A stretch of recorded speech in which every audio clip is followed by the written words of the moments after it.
Hey folks, Bill here from Survival. Thank you for joining me today. I have another video for you. A couple weeks ago, we went over the 5 essentials that you need to begin your bushcraft slash wilderness survival kit. So today I want to do a follow-up. We're going to go over the next 5 items to give you your first 10 items that I think you need to start with when you're getting into building your kit out to start practicing these skills out in the woods. So real quick, we'll go over the first 5 of that original kit. That was solid belt knife. That's number 1. We'll set that there. Next up, a good ferro rod. We want a ferro rod because that's guaranteed spark, guaranteed flame. Some kind of cordage. I advocate for bank line, whether it's 18 or number 36. I really can't go wrong with either one. That's the third item. Fourth item was a single wall stainless steel or titanium water bottle. Either one will work for the durability, but that's going to give you the ability to carry water and boil water to make it safe. So good single wall stainless steel or titanium water bottle. And the fifth item of that kit was a poncho slash tarp. I recommend, you can find them. Most of the decent ponchos on the market have grommets or tie outs to use as a tarp. This is the one I use. It's an Integral Designs. You can find them on eBay every now and then. But a good poncho tarp. That's your cover, and that's your fifth item in that first 5 of building your kit out. So that's your basis. That allows you to go out, start practicing some basic skills.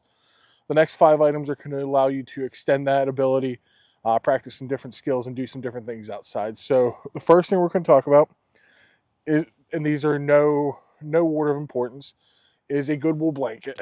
I advocate for a wool blanket, not because they're magical or better than a sleeping bag necessarily, but because they're tough and can be multi-purpose. You can use a wool blanket as a kneeling pad, a sit mat, an improvised cover in the summer when it's hot.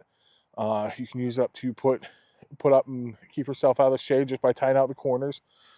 The wool blankets also hold their insulated properties when they get wet. Mind you, it's not going to keep you necessarily warm, but it's going to help you insulate if it is wet still. So a good wool blanket. This one is a vintage Trapper's Point. It doesn't have to be that. It can be anything. It can be a surplus army wool blanket or anything you have on hand. But if you look at like thrift stores, eBay, Facebook Marketplace, you can find decent wool blankets for relatively good prices. So my recommendation is buy a used one. With most of your gear, you can get by with buying used.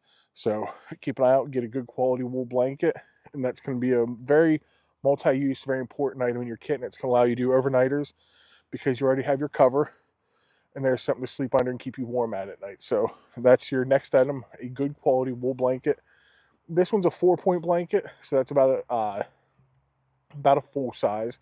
So keep that in mind. I usually carry 2 when I'm going for an overnighter, but this one will work.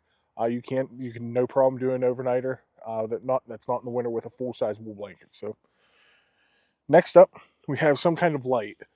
This is an Army Tech Wizard C2 Pro. This is one of my primary carry lights anymore, and I like it because I can carry it just as a standalone flashlight, or I can put it in the headband strap and carry it as a headlamp. And I usually just keep it like this. If I need to take it out of the headband strap, I can. This is rechargeable. Do your own research, figure out what's going to work best for you, whether it's a rechargeable or a battery powered. There are some that are even hybrid out there. This is just one I've been carrying lately, and I really enjoy it. So we have some kind of light or headlamp. That is item number 7 in our kit, and that also gives us the ability to work at night or when the sun's setting. So it allows you to extend your working hours during out the day. So a good light is one of the next items in that kit we're building. After that, we're going to go with a first aid kit. So for me, this is one of the most important items. You may even be able to convince me this should be one of the first 5. So with that, let's move into it. So in your first aid kit, you can buy pre-made ones off of eBay, Amazon, off the internet, many places, North American Rescue, Ready Gear. A lot of different companies make them. My recommendation is think about it for a while, do some research, think about what your primary needs are, what you need to take care of if something happens in the woods, and then build your kit to suit you. For me, I rely on basic medications. So we got like stuff like Imodium, pain relievers, allergy pills, whether it's Benadryl or something similar.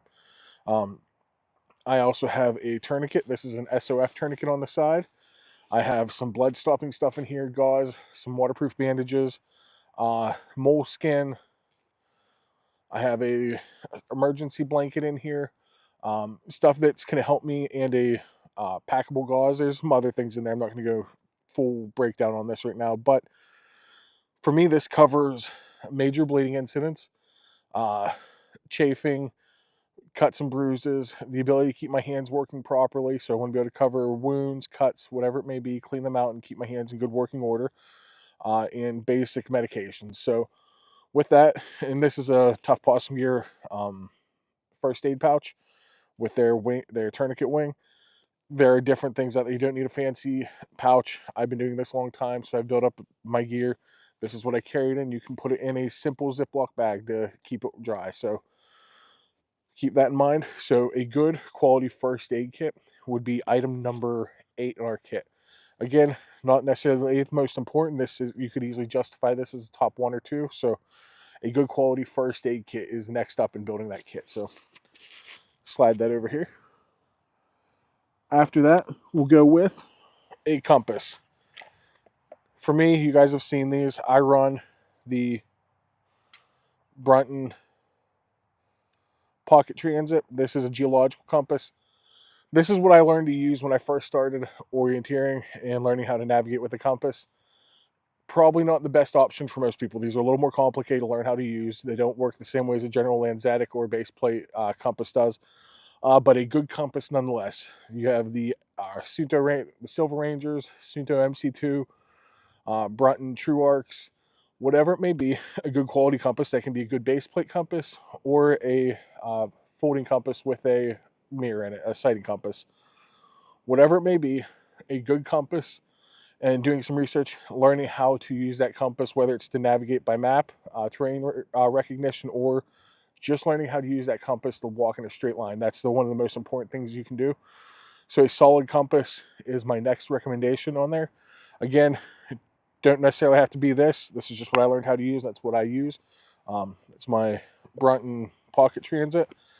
So a good compass is item 9 on that kit. We'll set that one over here. And lastly, we have another tool. And I would say this is almost as important as your knife. I would say a saw, whether it is a folding saw like this Silky Pocket Boy. You have saws like the Bucko Laplander. My 2 go-tos are the Silky Pocket Boy for my haversack. Then anytime I'm carrying a backpack, I carry this. This is a Silky Zubat. This is my preferred saw. The ability to cut wood fast and process firewood, ridge pulls, whatever it may be, I go with the Silky Zubat. You can see that as a very aggressive tooth pattern. The Silkies are a little more expensive. I believe this is over $100, and this is probably about 50. But you don't have to get a Silky. The Bacos run just over 20. You can get a Corona folding saw from Lowe's and Home Depot for about 25. And there are others. Gerber, Fiskars makes folding and sliding saws. But a decent quality saw is my next recommendation for your kit, and that is the 10th item in that kit. Having those 10 items allow you to build more projects, craft shelters, tripods for cooking over or under. You can build chairs, tables, whatever it is you want to build for camp. Having your first aid kit allows you to stay safe out there. Your headlamp allows you to work in the late hours when it's getting dark or just getting light. Again, we talked about the original 5 items: the poncho, water bottle, cordage, knife, and fire steel. We all understand why we want those. Hopefully these next 5 make sense. I know there are going to be some people who would say you need something different, this or that. Generally, once you have these 10 items, you have the ability to do quite a lot out in the woods and make do and build some things. So that would be my recommendation for the next 5 items, getting to 10 pieces in your kit. I don't know if we'll go any further other than maybe one more follow-up, but we'll see. I hope this makes sense, folks. These next 10 items are meant to round out your kit, be able to give you the ability to do an overnight trip in the woods. That's why you have your light and your blanket, and it gives you the ability to build natural shelters easier with a saw and navigate in a straight line with your compass and take care of yourself with your first aid kit. So that's it for this video, folks. I hope that makes sense. I hope this video helps you guys. And if you have any questions or other videos you want to see, I've gotten a lot of recommendations lately, and I got a lot of videos on the pipeline coming. So thank you for those. And hopefully this makes sense for you guys. Until next time, if you have any questions, drop them in the comments, and we'll talk down there. But until then, see you next time and stay safe.